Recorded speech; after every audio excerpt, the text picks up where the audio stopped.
Tiene la palabra el asambleísta Axalón Campoverde.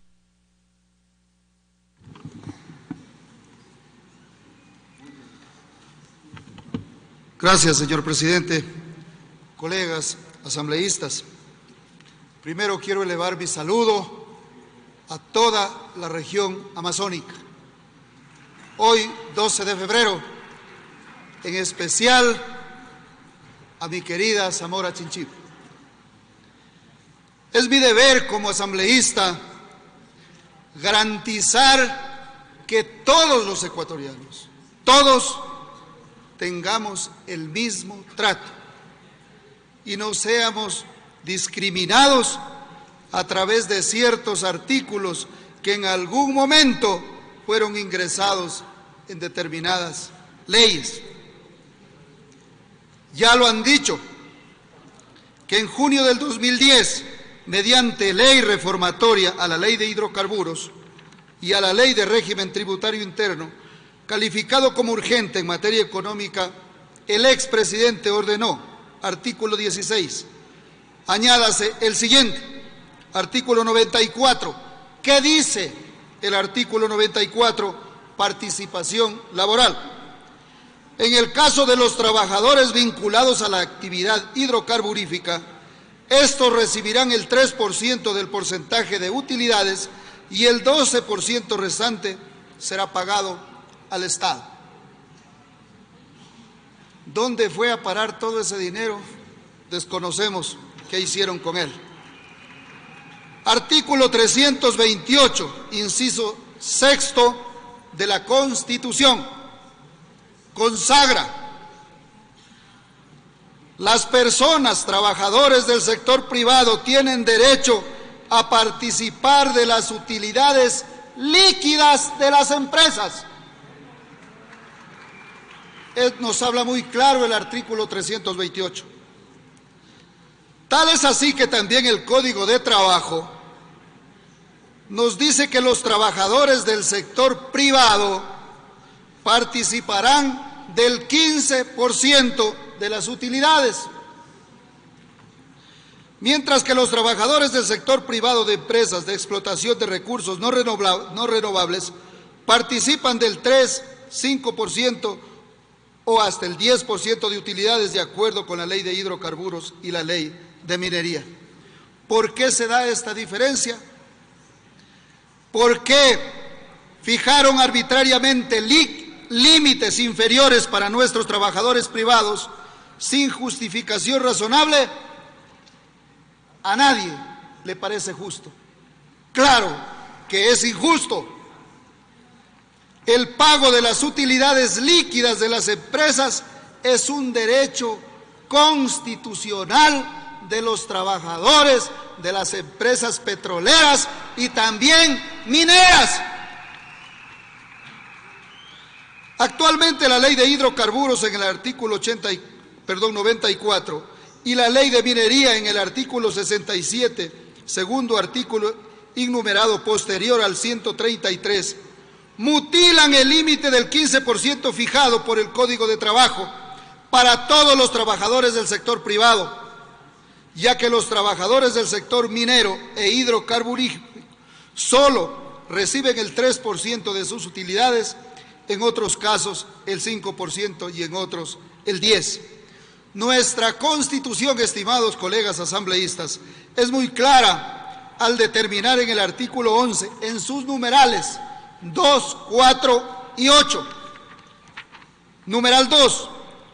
Todas las personas son iguales y gozarán de los mismos derechos, deberes y oportunidades. Numeral 4.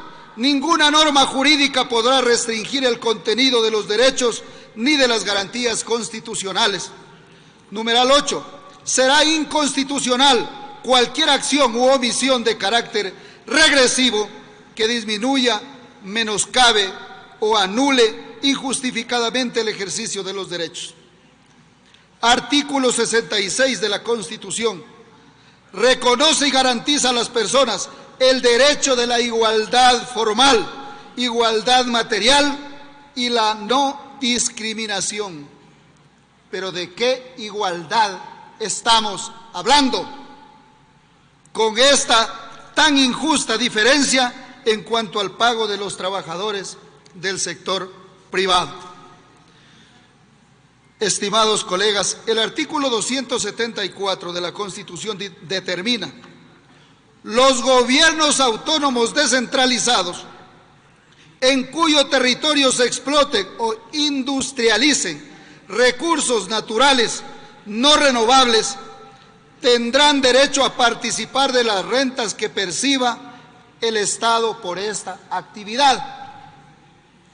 En ninguna parte de este artículo habla que hay que quitarles las utilidades a los trabajadores para entregarle al Estado. En ninguna parte, mucho menos a los GAD. Claramente habla de las rentas del Estado. Entonces, es el Estado el que tiene que darle las rentas a los GAD, pero por supuesto, sin meterle la mano a los bolsillos de los trabajadores. Hay que tener claro esa parte. Esto ha generado inclusive mucho malestar, conflicto entre los trabajadores del sector petrolero y minero y entre los pobladores de las comunidades. El tema de fondo, colegas asambleístas, es que con esto se buscaba tener fuentes de financiamiento y eso es lo que se hizo.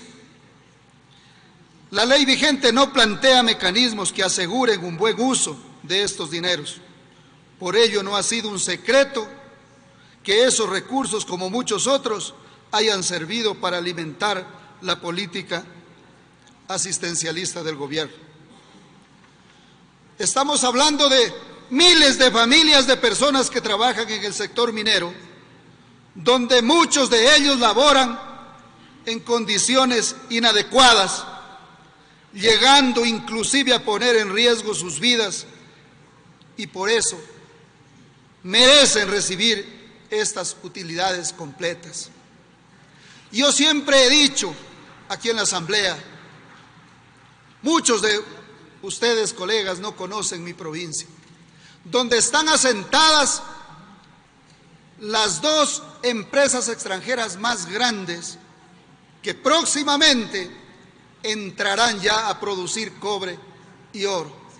Los invito, vayan a Zamora Chinchipe, conozcan la realidad, cómo trabajan estas empresas, cómo trabajan nuestros obreros, el riesgo que corren día a día, porque ahí se les exige trabajar de día y trabajar de noche, a sabiendas del riesgo que se corre. Y por supuesto, engañados, diciéndoles, trabajas horas extras y vas a ganar más, cosa que al final también no son justos, porque no les pagan. Si trabajaron 5 horas extras, les pagan de 3, si es que quieres, y si no, 100 personas están detrás de tu trabajo. Ese es el modus operandi, como lo hacen, y por eso nos parece totalmente justo de que nuestros obreros, tanto mineros como petroleros, trabajen y cobren sus utilidades completas, que nadie les quite un solo centavo, porque es un derecho de todos ustedes, trabajadores petroleros y mineros. Por ello, todo el apoyo para este proyecto de ley. Jofre topó un tema muy importante, señor presidente, lo que corresponde a los guardias de seguridad. Esto no pasa solo con las empresas mineras y petroleras, también pasa en estas personas que están en las otras empresas privadas, por ejemplo en los bancos, en las cooperativas, que las cooperativas pagan las utilidades, pero esa empresa a la que pertenecen los guardias de seguridad les pagan migajas, declarándose muchas veces que no han tenido ganancias, declarando en cero. Y eso hay que tomar muy en cuenta, hay que llamarle la atención al Ministerio de Trabajo, al mismo SRI, tiene que seguirle los pasos a estas empresas que están primero perjudicándolo al Estado y segundo perjudicando a los trabajadores que por justicia tienen derecho a sus utilidades. Muchas gracias, señor presidente. Muchas gracias, colegas asambleístas.